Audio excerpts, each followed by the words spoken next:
حضرت سیدنا ابو دردہ رضی اللہ تعالیٰ عنہ سے مروی ہے کہ رسول پاک صاحب لولاک سیاہ افلاک صلی اللہ علیہ وآلہ وسلم نے ارشاد فرمایا، تم میں سے کوئی شخص رات میں تہائی قرآن کیوں نہیں پڑھتا؟ صحابہ کرام رضی اللہ تعالیٰ عنہ نے عرض کیا، کوئی شخص تہائی قرآن کیسے پڑھ سکتا ہے؟ ارشاد فرمایا، قل ھو اللہ احد تہائی قرآن کے برابر ہے۔ حضرت سیدنا ابو ہریرہ رضی اللہ تعالیٰ عنہ سے روایت ہے کہ سید المرسلین خاتم النبیین جناب رحمت للعالمین نے ارشاد فرمایا، اکٹھے ہو جاؤ کیونکہ ابھی میں تمہارے سامنے تہائی قرآن پڑھوں گا۔ چنانچہ صحابہ کرام رضی اللہ تعالیٰ عنہ میں سے جنہیں جمع ہونا تھا وہ جمع ہو گئے۔ پھر نبی کریم صلی اللہ علیہ وآلہ وسلم تشریف لائے اور قل ھو اللہ احد پڑھی اور واپس تشریف لے گئے۔ ہم ایک دوسرے سے کہنے لگے، شاید آسمان سے کوئی خبر آئی ہے جس کی وجہ سے رسول صلی اللہ علیہ وآلہ وسلم واپس تشریف لے گئے ہیں۔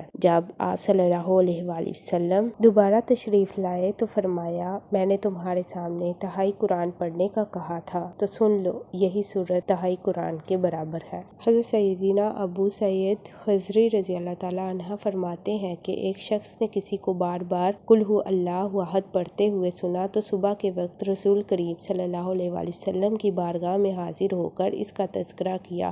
وہ صاحب گویا اسے کمتر سمجھ رہے تھے تو رسول صلی اللہ علیہ وآلہ وسلم نے فرمایا، اس ذات کی قسم جس کے دستے قدرت میں میری جان ہے، یہ سورت تہائی قرآن کے برابر ہے۔ حضرت سیدنا معاذ بن انس جہنی رضی اللہ تعالیٰ عنہ سے روایت ہے کہ اللہ عز و جل کے محبوب دانائے غیوب منزہ عن العیوب صلی اللہ علیہ وآلہ وسلم نے ارشاد فرمایا، جو شخص 10 مرتبہ قل ھو اللہ احد پڑھے گا، اللہ عز و جل اس کے لیے جنت میں ایک محل بنائے گا۔ حضرت سیدنا عمر بن خطاب رضی اللہ تعالیٰ عنہ نے عرض کیا، یا رسول اللہ صلی اللہ علیہ وآلہ وسلم، پھر تو ہم اسے کثرت سے پڑھا کریں گے۔ آپ صلی اللہ علیہ وآلہ وسلم نے فرمایا، اللہ عز و جل بہت زیادہ عطا فرمانے والا اور پاک ہے۔ ام المومنین حضرت سیدنا عائشہ رضی اللہ تعالیٰ عنہ سے مروی ہے کہ نور کے پیکر، نبیوں کے سرور، دو جہاں کے تاجور، سلطان بحربر صلی اللہ علیہ وآلہ وسلم نے ایک صاحب کو